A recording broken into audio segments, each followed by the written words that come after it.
back in 2018, my family and I decided that we were going to separate.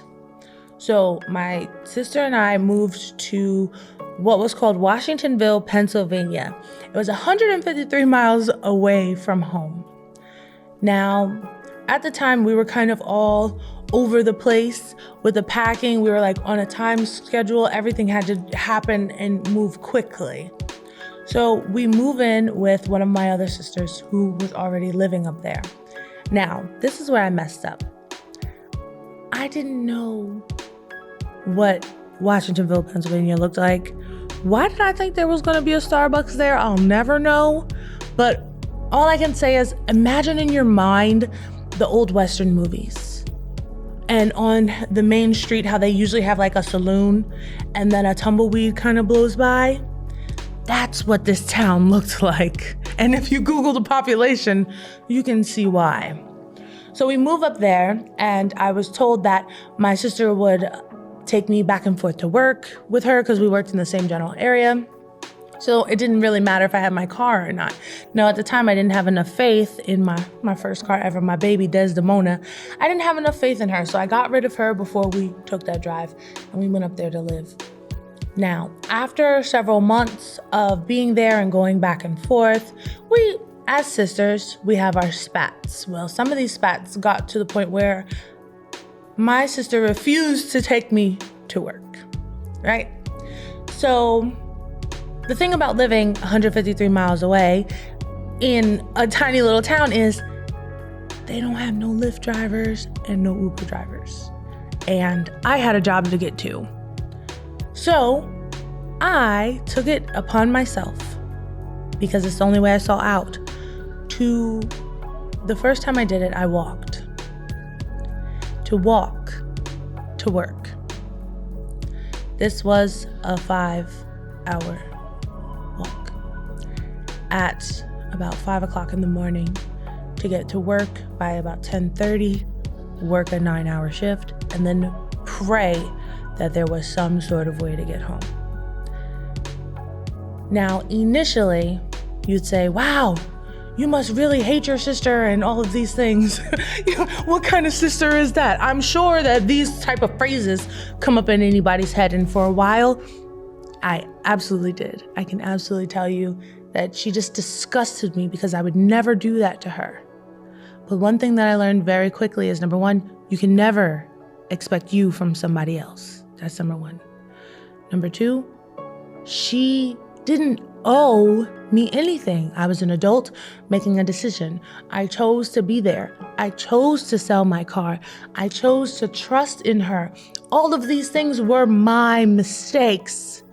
Now, had it been one of my other sisters and myself, it wouldn't have played out that way. But again, I cannot expect me from anybody else. So I do take full responsibility for that. Now, let me bring you to the beautiful part. Welcome back to the last drop, where today we're serving up forgiveness brew.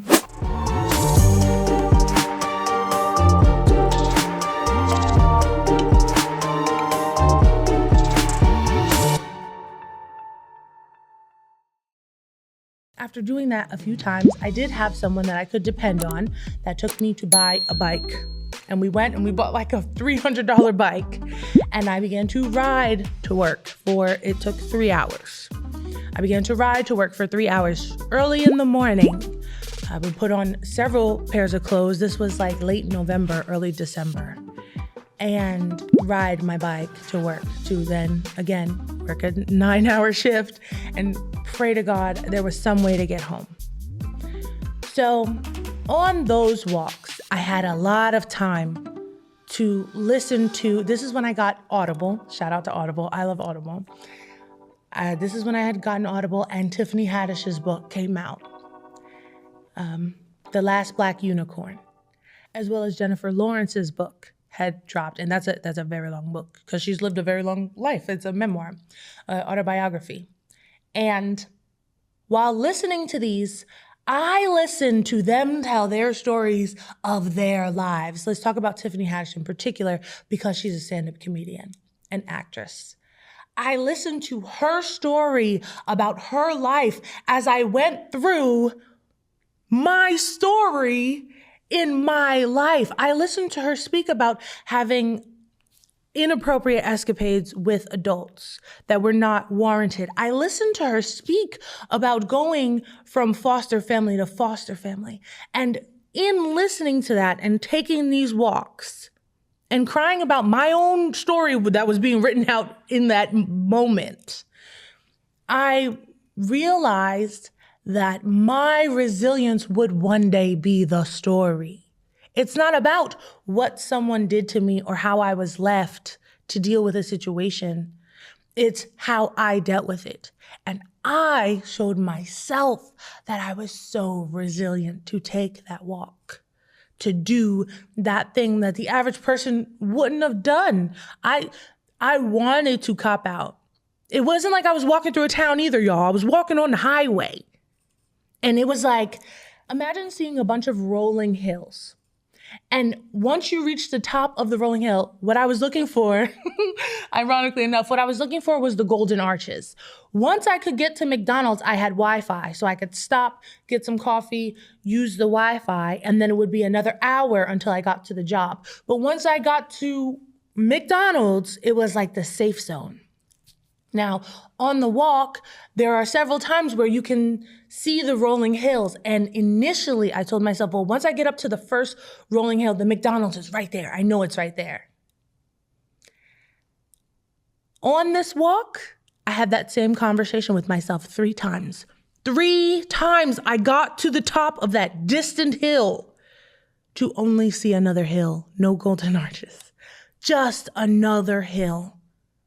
And I just kept telling myself, you can't turn back. You got to go to work. First hill.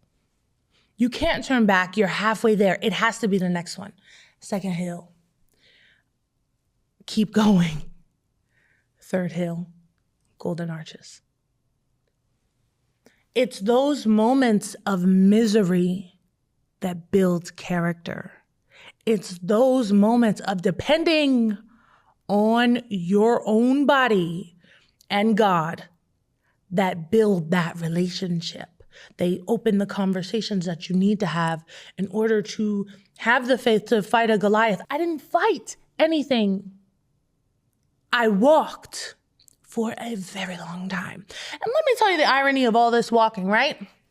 One day I'm walking, and this is like the initial part of the walk, maybe an hour in.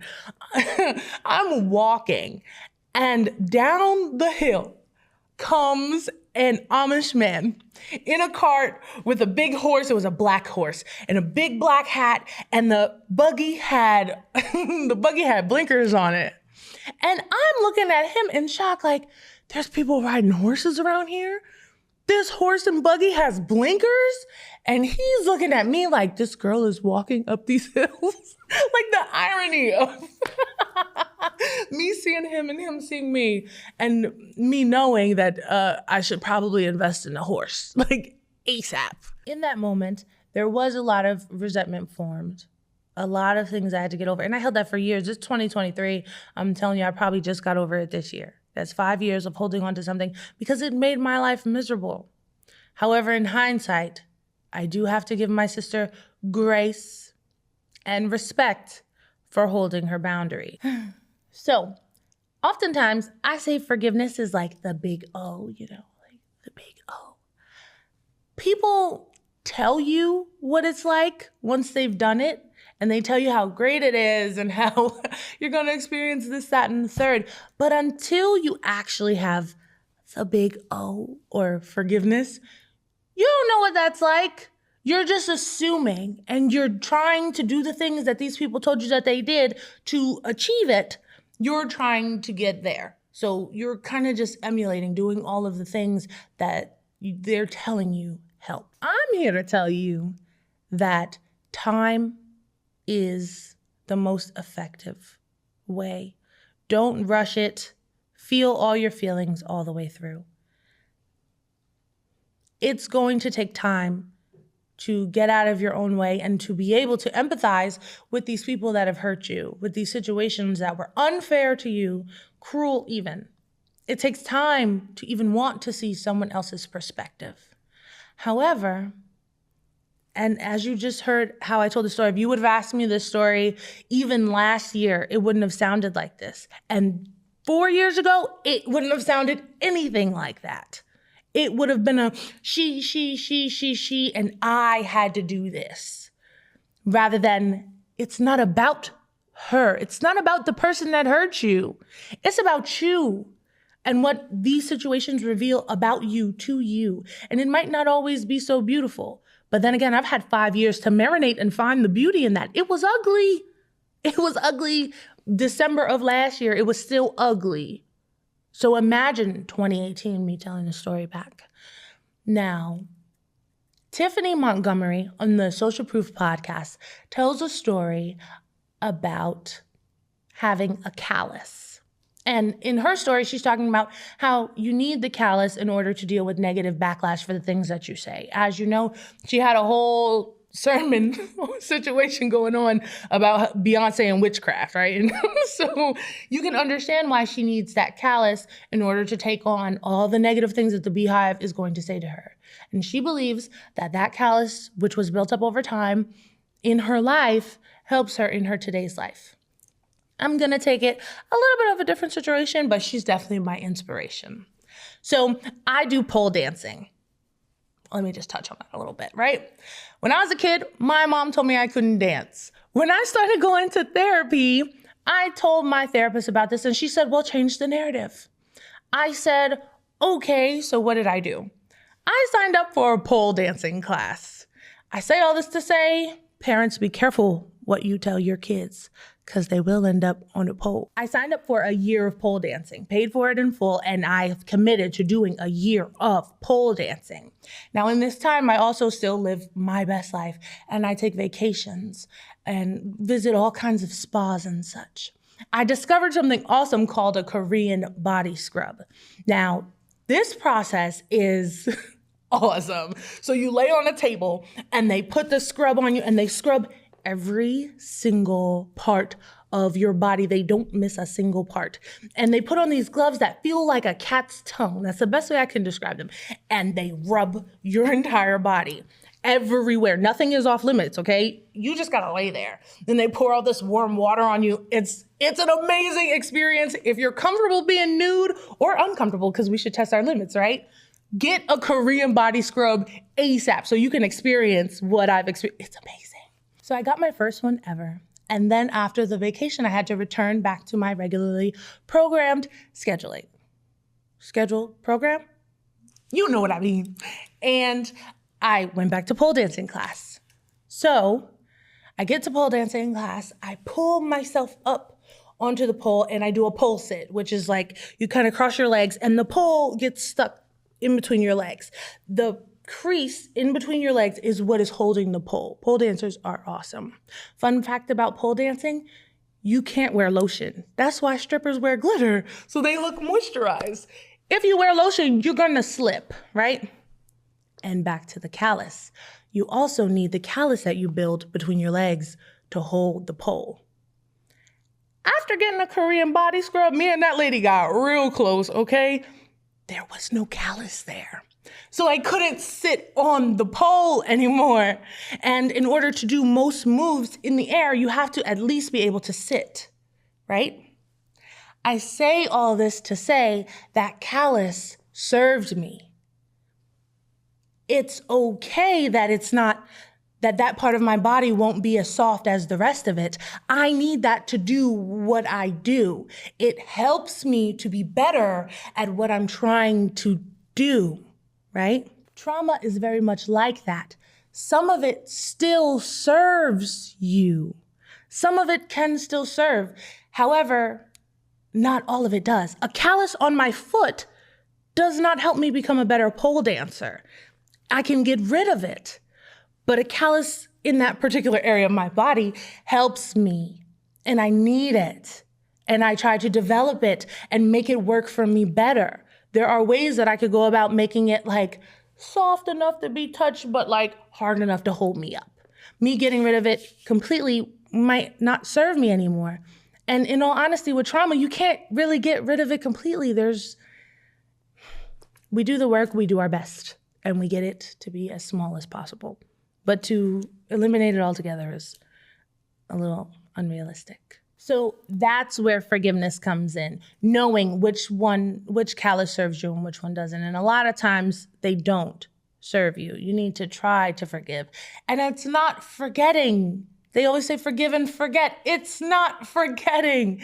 It's not letting that experience hold you captive. Remember, you forgive others like you forgive yourself. And forgiveness from others requires accountability and empathy. Let me tell you another story. Okay, so that same sister, let's work on our empathy here and get a little revenge, because I love telling this story. That same sister and I had an encounter when we were younger. We were outside playing with no shoes on in the grass, right? And we lived in like a duplex home, and there was a driveway, one of those rock driveways. It wasn't gravel. It was just loose rocks.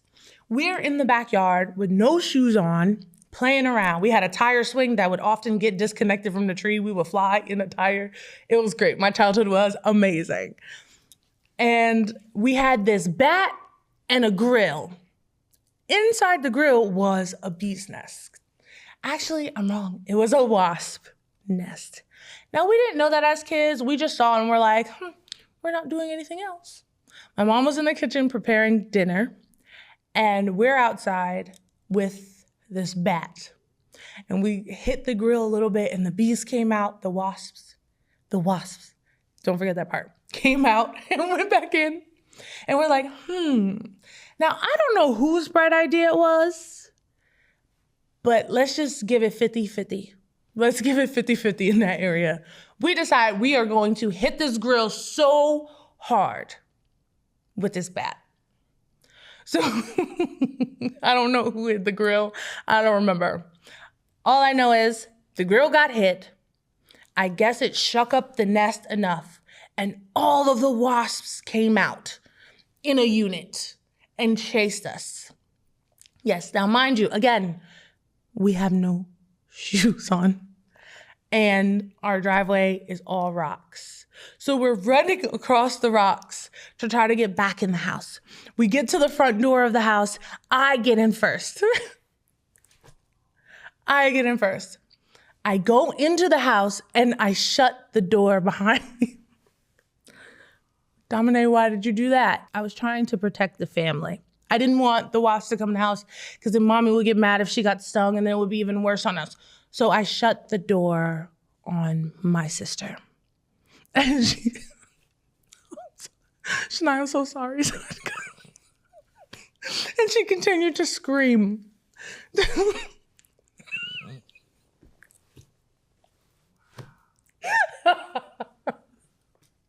And she continued to scream, and she she ran off the porch screaming, hands flailing, running around the house. I run into the kitchen, and I say, Mommy, there's wasps chasing Shania. And we look over to the right, through the window, and you can see her walking across the rocks with no shoes on, and it's just all these bees. And she's screaming and crying, and it was just... You can tell from my reaction, she gonna hate watching this video. But I say all that to say, that day that I shut the door on her, right? We're exercising empathy. And in order to receive forgiveness, the day that I shut the door on her, while we were both being chased by bees, we both made wasps. We both made the decision to hit that grill. And I got in first and shut the door on her and left her outside with all those wasps, right? You can imagine the way that I destroyed the trust in that moment. The way that unforgiveness must have taken over. She had to go to the hospital, come to find out she was allergic. She got stung that many times. It was terrible. Yeah. And she already had asthma, and she was running around. I'm so sorry, Shania. But this story's still But hey, listen, if you laugh about me having to take a bike to work, we're even, okay? Just don't laugh at my face right now because it still hurt a little bit. It's still a little tender.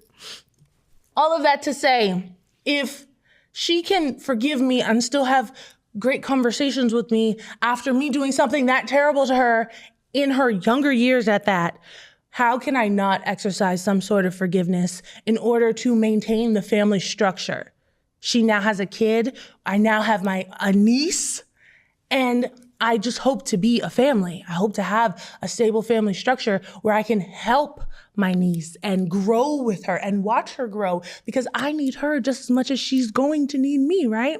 If I didn't make it a point to forgive and to try to forgive and to find the beauty in such a terrible situation, I would be ruining the relationship that I could have with that little girl, as well as my sister. She was my first best friend. We slept this far apart for so many years.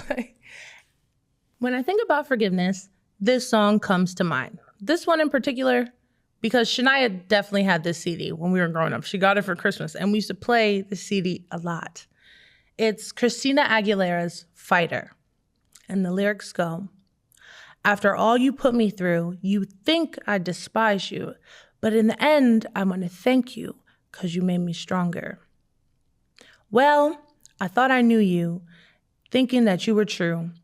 Guess I couldn't trust, call your bluff. Time is up because I've had enough. You were there by my side, always down for the ride. But your joy ride just came down in flames because your greed sold me out in shame. After all of your stealing and cheating, you'd probably think that I'd hold resentment for you. But oh no, you're wrong.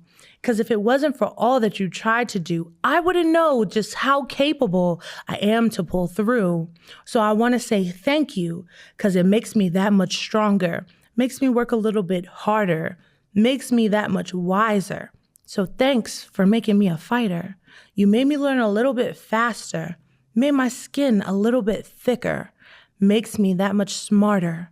Thanks for making me a fighter." The word fighter, synonyms for the word fighter are competitor, warrior, champ, contender, right? And it's defined as a person who does not easily admit defeat in spite of difficulties or opposition. The way that we can look at our trauma and our pain in order to make attempts at forgiving, you need to look at how it's helped you.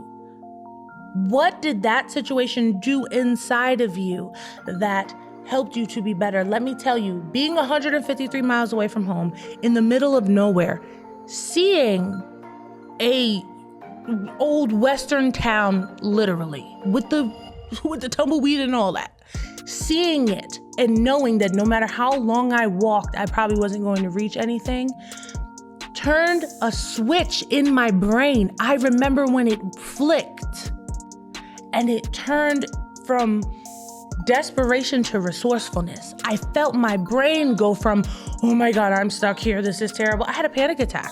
I had an entire panic attack. I cried all night long. It was terrible. And there was no Wi-Fi, y'all. There was no Wi-Fi, no cell signal. I couldn't even call someone and cry to them about it. And I was 153 miles away.